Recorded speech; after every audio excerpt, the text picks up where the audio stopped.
খুব পছন্দের মানুষও একসময় নানা কারণে মন থেকে উঠে যায়, আর এমন ভাবে উঠে যায় যে একসময় সে পছন্দের মানুষ ছিল সেটা ভাবতেও বিরক্ত লাগে। প্রিয় থেকে অপ্রিয়, বেস্ট ফ্রেন্ড থেকে জাস্ট ফ্রেন্ড, গুরুত্ব থেকে প্রিয়জন থেকে প্রয়োজন, আমার থেকে অন্য কেউ। আর এই সব কিছুর পার্থক্যই শুধু সময়ের ব্যবধানে এক সময় প্রিয় মানুষটি ভীষণ অপ্রিয় হয়ে যায়। এই বাদামটার নাম কিন্তু আখরোট। নবীজি সাল্লাল্লাহু আলাইহি ওয়াসাল্লাম প্রতিদিন কিন্তু এই বাদামটা খেতেন। আর এই দুধের সাথে যেটা দিয়ে মিশালাম সেটা হচ্ছে জাফরান। কিন্তু আমাদের শরীরের জন্য অনেক উপকারী। বাকিটা ইউটিউবে দেখে নিও। আচ্ছা, তোমাদের সাথে একটা কথা শেয়ার করি। এই দেখো আমাদের এই তিনটা পাখরে, ওই যে নীল পাখিটা, সে কিন্তু একটা বাবু দিয়েছে। দেখাতে পারলাম না, যদি রেস্ট্রিক্টেড দিয়ে দেয় ফেসবুক এর জন্য। আসসালামু আলাইকুম এভরিওয়ান, কেমন আছো তোমরা সবাই? আলহামদুলিল্লাহ আমি ভালো আছি।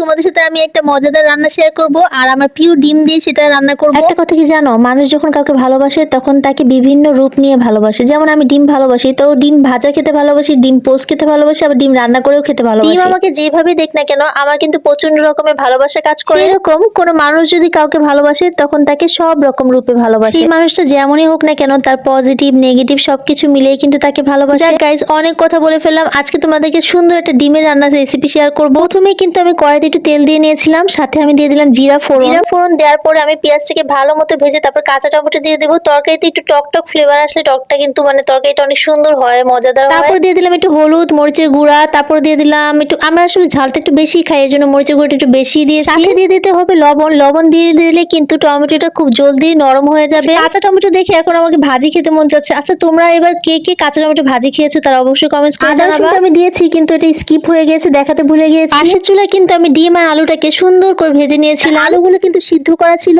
এটার মধ্যে কিন্তু আমি একটু হলুদ আর একটু লবণ দিয়ে ভালো মতো লাল লাল করে ভেজে নিব। আর আজকে ডিম রান্নাটা করব আমি বেগুন ভাজা দিয়ে। বেগুন ভেজে যদি রান্না করতে পারো তাহলে কিন্তু অসাধারণ মজা লাগে। গাইস, আমার কিন্তু ভালো মতো তরকারিটা কষানো শেষ হয়ে গেছে, তখন আমি ভাজা আলু আর ভাজা ডিমটা দিয়ে দিয়েছিলাম। তারপর এটাকে আমি ভালো মতো কষাবো তরকারির সাথে। রান্নার প্রথম টিপস হচ্ছে যত বেশি কষাতে পারবা বা স্লো মোশনে রান্না করতে পারবা তত বেশি মজাদার হবে। গাইস, আমাদের চুলায় অল্প আঁচ ছিল, তাই অল্প আঁচে আমরা ভালো মতো কষাচ্ছিলাম। আর এদিকে পাশে চুলায় কিন্তু আমার ডিম মানে বেগুন হচ্ছিল। তোমরা কিন্তু অবশ্যই বেগুন ভাজা দিয়ে তরকারি রান্না করে দেখবা, অসাধারণ লাগে। তো এইভাবে করে রান্না করা অনেকেই পারে না। আমার খালা কিন্তু আমাদের হাতে এই রান্নাটা খুবই পছন্দ করে। কদিন পর পরে আম্মুকে সবসময় বলি যে এরকম করে ডিম রান্না করতে, মানে বেগুন আলু ভেজে তারপরে এইভাবে করে কষিয়ে ডিম রান্না। ডিম কষানো শেষ হয়ে যাওয়ার পরে আমরা বেশি করে পানি দিয়ে দিয়েছি। গাইস, আমি কিন্তু একটু ভুলে একটু বেশি পানি হয়ে গেছে, একটু কম করে পানি দিলে মনে ভালো হতো। তরকারি একদম মোটামুটি হয়ে যাওয়ার একদম লাস্টের দিকে বেগুনগুলো ভাজা বেগুনগুলো দিয়ে দিতে হবে, নতুবা বেগুনগুলো গলে হালুয়া হয়ে যাবে। এটা ভালো মতো শুকিয়ে মানে টান হলে মাখা হলে এটাকে আমি নামিয়ে ফেলবো।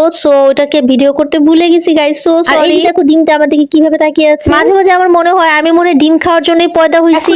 অসাধারণ সুন্দর ডিমটা আমি পরিবেশন করে খাওয়া শুরু করে। তোমরা গাইস নজর দিও না, আর অবশ্যই আমি যেভাবে রান্না করছি ওটা ফলো করে রান্না করে দেখবা, অসাধারণ মজা হবে। আমার মতো যারা ডিম লাভার আছো তারা কিন্তু ডিম দিয়ে 2 থালি ভাত শেষ করে ফেলতে পারবা। আমার ভিডিওটা দেখতেছো তারা অবশ্যই এটা লাইক কমেন্টস আর শেয়ার করে দিবা। আর ইউটিউব থেকে দেখতেছো তারা অবশ্যই এটা সাবস্ক্রাইব করে দিবা। Thanks for watching, tata.